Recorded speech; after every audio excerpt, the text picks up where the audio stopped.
30절에서 35절 말씀 제가 공독해 드리도록 하겠습니다. 누가복음 24장 30절에서 35절 말씀입니다. 그들과 함께 잡수실 때에 떡을 가지사 축사하시고 떼어 그들에게 주시니 그들의 눈이 밝아져 그인 줄 알아보더니 예수는 그들에게 보이지 아니하시는지라. 그들이 서로 말하되 길에서 우리에게 말씀하시고 우리에게 성경을 풀어주실 때에 우리 속에서 마음이 뜨겁지 아니하더냐 하고 곧 그때로 일어나 예루살렘에 돌아가 보니 11 제자 및 그들과 함께한 자들이 모여있어 말하기를 주께서 과연 살아나시고 시몬에게 보이셨다 하는지라. 두 사람도 길에서 된 일과 예수께서 떡을 떼심으로 자기들에게 알려주신 것을 말하더라. 아멘. 할렐루야. 한 주간도 잘 지내셨어요? 우리 앞뒤자로 얼굴 보시면서 사랑합니다, 축복합니다 우리 인사하시죠. 사랑합니다, 축복합니다. 축복합니다. 잘 오셨습니다. 사랑합니다. 축복합니다. 사랑합니다. 축복합니다. 사랑합니다. 잘 오셨습니다. 오늘 제목은 엠마오로 가는 길이라는 제목으로 다시 말씀을 나누려고 합니다. 이 엠마오로 간다는 이야기가 사실 그렇게 신앙적으로 썩 좋은 일은 아닌 것 같습니다. 왜냐하면 제자들이 낙심하고 실망해서 예루살렘을 떠나 내려가고 있었기 때문입니다. 그러나 이 길에 가는 과정 속에서 예수님이 그들을 만나주시고 함께해 주십니다. 오늘 이 길을 가는 이 과정 가운데 생금일을 통하여서 우리에게 깨달음이 되고 은혜가 되고 소망이 되시기를 주님의 이름으로 간절히 축원합니다. 아멘. 첫 번째로 오늘 이 가는 길에 일어난 일은 인생의 내리막길에서 주님을 만났다는 데 있습니다. 주님을 우리가 언제 만나겠습니까? 가장 기쁨과 정상의 자리, 좋을 때 주님을 깊이 만날까요? 그렇지 않은 것 같습니다. 민수기서에서는 이스라엘 백성들은 광야에서 해가 뜨는 쪽으로 걸어갔습니다. 해가 뜨는 쪽이 어느 쪽이죠? 동쪽이죠, 동쪽. 그래서 해 도는 쪽으로 진을 치고 그쪽 방향으로 진군을 했습니다. 예수님께서 예루살렘에 입성하실 때 동쪽 문으로 입성하셨고 다시 오실 메시아도 동쪽 문으로 오신다고 에스겔서에서는 이야기하고 있습니다. 그래서 많은 유대인들의 묘지도 동쪽을 다 향해 있습니다. 왜 동쪽을 향해 있을까요? 메시아가 다시 오실 때에 가장 먼저 맞이하기 위해서 그들은 그렇게 신앙을 갖고 있습니다. 그래서 우리 사실 믿는 신앙은 어느 쪽 이게 상관이 없긴 하지만 동쪽, 의미적으로는 동쪽, 소망, 해가 뜨는 쪽 이것을 바라보는 것이 우리의 신앙입니다. 새로운 희망, 소망, 우리가 새해 해가 뜰 때 어떻습니까? 해가 뜨는 걸 다 보면서 올 새해에도 힘들고 어려워야지 하는 사람이 어디 있습니까? 해가 뜨는 걸 다 바라보면서 저 해가 떠오르듯이 내 인생도 떠오르는 그런 소망을 갖고 우리가 해돋이를 하지 않습니까? 신앙은 바로 그런 것이죠. 지금은 비록 어렵고 힘드나 다시 소망을 가지고 나를 일으켜 세우실 주님을 기대하는 게 바로 그 믿음이라는 것입니다. 그런데 오늘 두 제자는 엠마오로 향하고 있습니다. 이 엠마오는 예루살렘 서쪽에 위치한 곳이었습니다. 그리고 이때가 해가 지는 때였으니까 이들은 동쪽을 향해 걷고 있는 것이 아니라 해가 지는 쪽을 향해 걷고 있었던 것입니다. 우연일 수도 있지만 이들이 가는 방향은 이들이 믿음을 잃고 부활의 소식을 들었지만 계속해서 낙심하고 두려워하는 모습과 많이 닮아 있다는 것입니다. 예수님이 부활하셨다는 소식을 듣긴 들었으나 그들의 마음은 여전히 슬픈 빛을 띠고 낙심하고 있었다는 것입니다. 우리의 인생도 그럴 때가 많이 있습니다. 믿음의 소식, 예수님의 말씀이 들려지지만 여전히 내 마음속에는 지워지지 않는 낙심과 두려움과 근심이 있기도 합니다. 그런데 오늘 우리가 소망을 가질 것은 이 낙심하는 이 길 가운데 예수님이 이 두 제자를 만나 주셨다는 것입니다. 엠마오로 가는 이들에게 주님은 동행하여 주시고 함께하여 주십니다.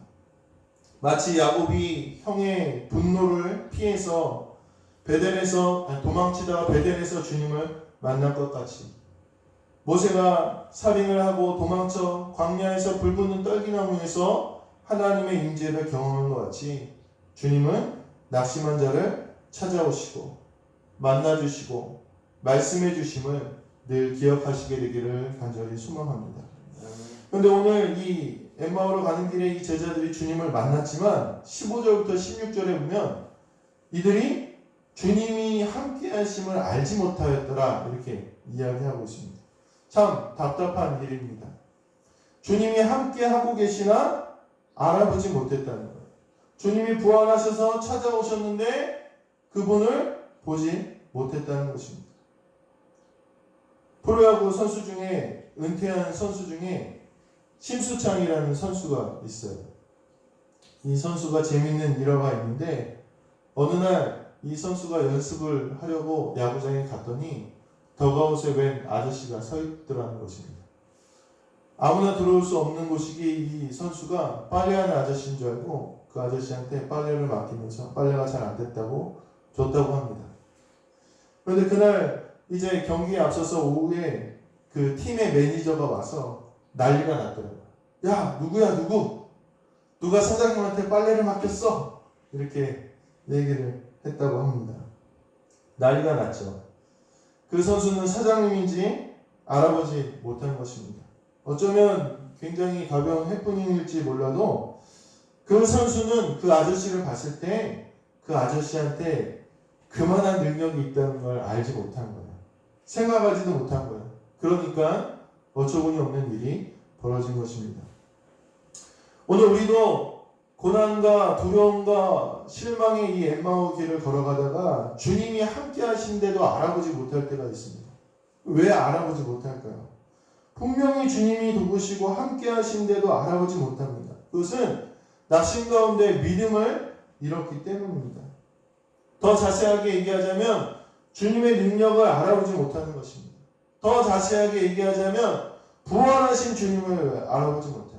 이 제자들의 마음속에는 그냥 예수님이 살아계셨을 때 기적을 행하시고 능력을 행하시고 복음 전하신 것까지만 알고 있는 거예요. 이 세상에서의 주님의 능력만 알고 있는 거예요. 주님이 그래서 부활하셨는데 그걸 이해하지 못해요. 주님이 부활하시는 주님인가? 생과 사를 초월하시는 주님인가? 내 인생을 어떻게 인도하실지 감당하지 못하고 가늠하지 못했기 때문에 이들은 믿음을 갖지 못했던 것입니다. 그러나 우리가 알아야 될 것은 우리 주님의 능력은 이 생에만 국한된 것이 아니라는 것입니다. 고린도전서 15장 19절에 보면 사도 바울이 이렇게 고백합니다. 만일 그리스도 안에서 우리가 바라는 것이 다만 이 세상의 삶뿐이면 모든 사람 가운데 우리가 더욱 불쌍한 자이리라. 이 말은 무엇을 의미합니까? 주님의 통치하심은 이 땅의 삶뿐 아니라 영원한 하나님의 나라까지 이른다는 것입니다. 그럼 우리는 주님의 능력을 상상하지 못하기 때문에, 그렇기 때문에 당장의 환난과 고난 가운데서 주님의 능력을 신뢰하지 못하는 것입니다. 이들은 부활의 소식을 들었습니다. 예수님의 말씀도 기억합니다. 그럼에도 믿지 못한다는 것입니다. 이 믿음과 소망이 없는 신앙은 주께서 함께 하셔도 알아보지 못한다는 것입니다.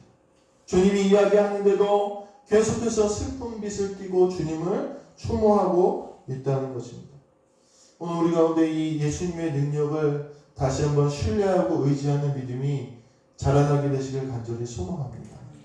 그게 없다면 주님이 오셔도 주님이 오신지 모르게 된다는 것입니다.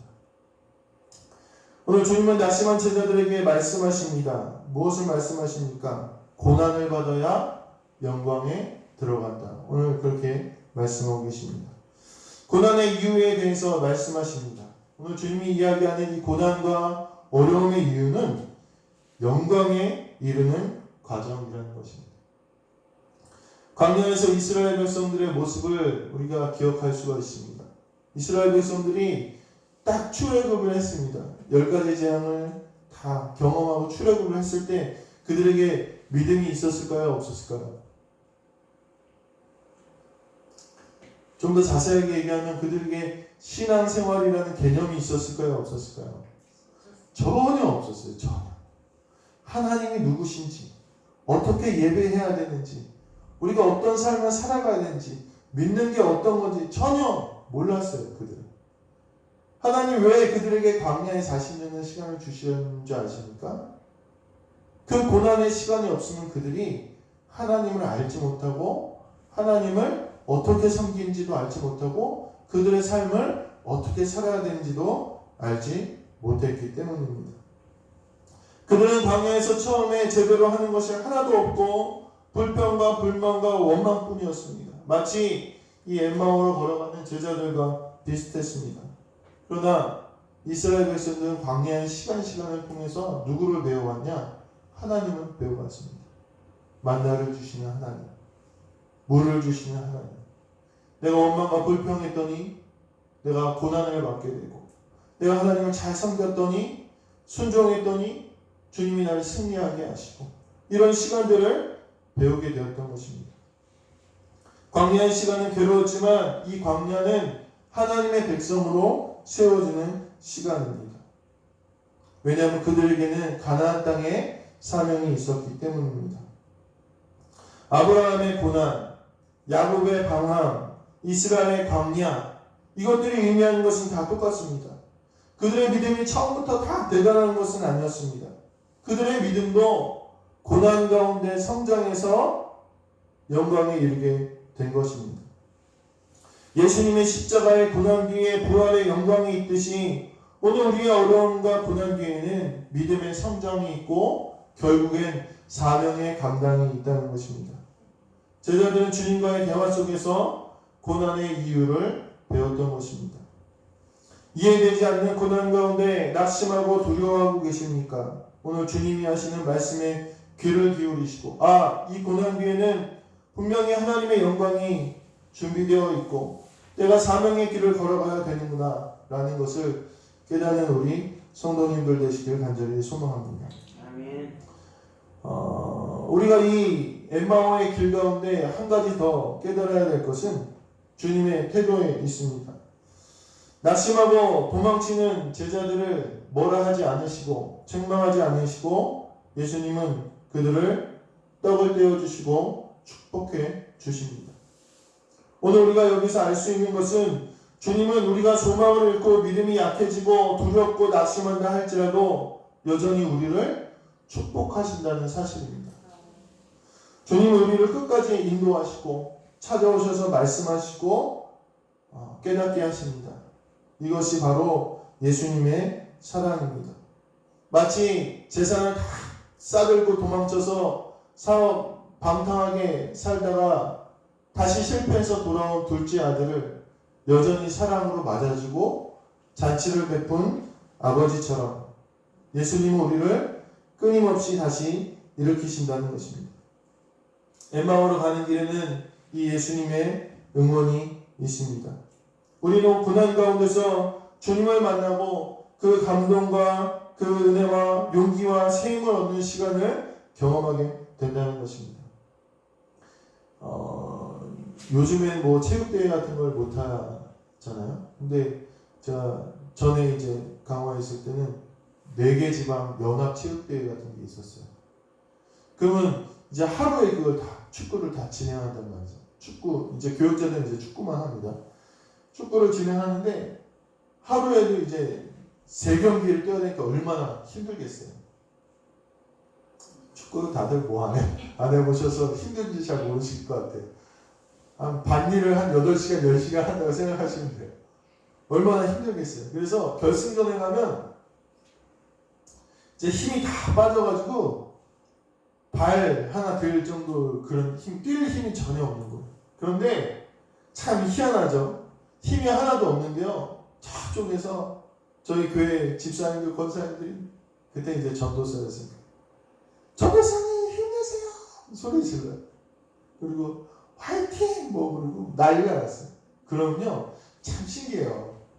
힘이 걸어갈 수 있는 힘이 정말 하나도 없는데요. 그 응원의 소리를 딱 듣는 순간 참 희한하죠. 물리적으로는 설명이 안 되는 거예요. 물리적으로. 아마 화학적으로는 뭐 뇌에서 뭐 아드레날린이 나오거나 도파민이 나와서 이제 힘을 얻는다 할지라도 그 응원 소리를 딱 듣는데 소리잖아요. 소리를 딱 듣는데 힘이 딱 나요. 그래서 열심히 뛰어서 골을 넣기도 하고 이기기도 하고 승리의 순간을 맛보기도 합니다. 그런데 오늘 우리의 신앙생활에도 엠마오로 가는 길에도 분명한 이 예수님의 응원이 있다는 사실을 기억하시게 되길 간절히 소망합니다. 고난 속에서 주님이 주시는 응원이 있어요. 야, 니코나 힘내라. 힘내라. 내가 널 도와줄게. 걱정하지 마. 내가 너와 함께 할게. 이런 음성을 들으면 우리의 마음이 뜨거워지고 새로운 힘과 용기가 솟아납니다. 오늘 제자들에게도 똑같은 일이 벌어졌습니다. 제자들이 그때로 일어나 다시 예루살렘으로 돌아갑니다. 낙심하고 풀이주가 도망하는 그들의 발걸음이 돌이켜지고 힘을 얻게 됩니다. 오늘 엠마오로 가는 길은 사실 낙심하고 두려운 길이지만 그 길 가운데 주님 만나기만 하면 주님이 우리에게 새 힘을 주신다는 것입니다. 이 예수님과의 교제의 시간을 통한 이 놀라운 은혜가 우리 성도님들 가운데 있게 되실 간절히 소망합니다. 비록 내가 지금 엠마오로 가는 것 같은 그런 길을 걸어갈지라도 주님 주신 그 위로와 축복하신 그 소망을 잃지 않게 되시기를 간절히 소망합니다. 오늘 말씀을 마치면서 우리 성도님들에게 이렇게 권면하고 싶습니다. 믿음의 눈을 들어 주님을 바라보자. 비록 우리가 지금 엠마오로 내려가는 길 같은 그런 계속된 고난 가운데 있을 수 있습니다. 그러나 그 길 가운데 주님 바라보면, 주님 만나면, 주님 위로하신 경험을 하면 우리가 다시 회복된다는 것입니다. 저도 사실 중학교 2학년 때 처음 성령 체험을 하고 믿음 생활을 이어갔습니다. 근데 참 희한하게도 믿음대로 살지 못했습니다. 믿어지고 계신 줄 알았지만 그게 제 삶에 그렇게 큰 의미가 되지 않았어요. 은혜가 있을 때는 막 주님 위해서 살겠다고 하지만요, 또 금방 세상으로 나가곤 했습니다. 근데 저도 인생의 큰 고난 앞에서 주님을 만났습니다. 마치 엠마오로 내려가던 제자들처럼 낙심한 상태에서 주님이 용기 주시고 힘 주시고 해결해 주시고 인도해 주셔서 여기까지 왔습니다. 처음에는 원망도 했습니다. 그런데 주님을 놓지 못했습니다. 왜냐하면 다른 방법이 없었기 때문입니다. 낙심과 실망 속에서도 주님을 놓지 않았고 결국 이 엠마오로 내려가는 것 같은 그 고난의 길에서 돌이켜 사명의 길로 걸어갈 수 있었던 것입니다. 사실 지금도 낙심은 합니다. 지금도 엠마오로 갑니다. 그런데 그 길에 들어설 때마다 주님을 만나주시고 깨닫게 해주시고 다시 소망을 주시는 것입니다. 제가 보니까 인생의 최고의 순간에서 주님을 깊이 경험한 사람은 들어보지 못했습니다. 가장 즐거울 때, 가장 기쁠 때, 그때 가장 깊이 주님을 만난 사람은 들어보지 못했어요. 다들 그 최악의 순간, 그 고난의 순간에서 인생의 막장에서 주님을 만나 변화되고 새 힘을 얻었던 것입니다. 그리고 그 시간을 지나서 인생의 최고의 순간이 왔을 때 비로소 그때야 이 모든 것을 주님이 하셨습니다. 이렇게 고백할 수가 있는 것이죠. 제자들 중에 예수님의 부활의 순간 믿음으로 기다렸던 이들은 아무도 없었던 것 같습니다. 다들 실망하고 낙심하는 중에 두려움 중에 부활의 주님을 만났고 다시 그들이 일어서서 예루살렘으로 가고 사명의 자리로 가고 빛나는 영광의 순간에 들어간 것입니다. 그러므로 사랑하는 성도 여러분, 지금 사는 것이 얼마나 힘들고 어렵습니까? 때론 낙심하고 두렵고 불안하고 엠마오로 갈 수가 있습니다. 그러나 그 길을 가더라도 그 길에서 우리 주님을 꼭 만나야 됨을 잊지 마시게 되길 간절히 소망합니다. 주님을 만난 제자들이 주님이신지 알지 못했지만 그분을 강권하고 나와 함께 해달라고 그렇게 부탁을 드립니다. 예수님인지 몰랐지만 그들의 상한 마음을 위로하심을 깨닫고 본능적으로 붙잡고 사모했습니다. 그리고 비로소 깨닫게 된 것입니다. 오늘 우리도 이 엠마오의 길에서 주님 붙잡고 주님 내게서 제발 떠나지 마시고 내게 계속 유하여 달라고 그렇게 사모하시는 우리 성도님들 되시길 간절히 소망합니다. 이 엠마오의 길은 낙심한 길, 도망치는 길이었지만 주님을 만난 길입니다. 우리가 가는 길 힘겹지만 이 길에서 주님을 만나시길 간절히 소망합니다. 주님 우리와 늘 함께하고 계십니다. 주님 붙잡게 되시길 간절히 소망합니다. 두려울수록 낙심될수록 더 사모하시길 바랍니다. 주님 바라보시길 바랍니다. 그래서 이 길 가운데 우리가 더욱더 깊어지고 더욱더 은혜가 많아지고 더 단단해지고 더 사명의 자리로 걸어가는 그리고 고난 이후에 영광에 참여하게 되는 우리 모든 성도님들 되시기를 주님의 이름으로 간절히 축원합니다. 아멘. 기도하시겠습니다. 하나님, 제자들에게는 낙심의 길이었지만 주님을 만나자 그들의 길이 변화했음을 고백합니다. 우리의 이 삶의 길도 마치 엠마오로 내려가는 것처럼 소망과 은혜가 끊어질지라도 이 길에서 주님 만나게 하옵소서. 더욱더 깊이 만나게 하시고 위로하신 깨닫게 하시고 능력을 믿게 하시고 이 길에서 돌이켜 주님 영광의 길로 걸어갈 수 있는 저희가 되게 함께 하옵소서. 이 시간 위로가 필요한 이에게 주님 주신 힘이 필요한 이에게 은혜가 필요한 이에게 아낌없이 부어주셔서 우리와 주님 만나고 다시 한번 사명으로 세워지는 귀한 모든 성도님들에게 허락하여 주시옵소서. 감사드리며 우리 주 예수 그리스도의 이름으로 기도하옵나이다.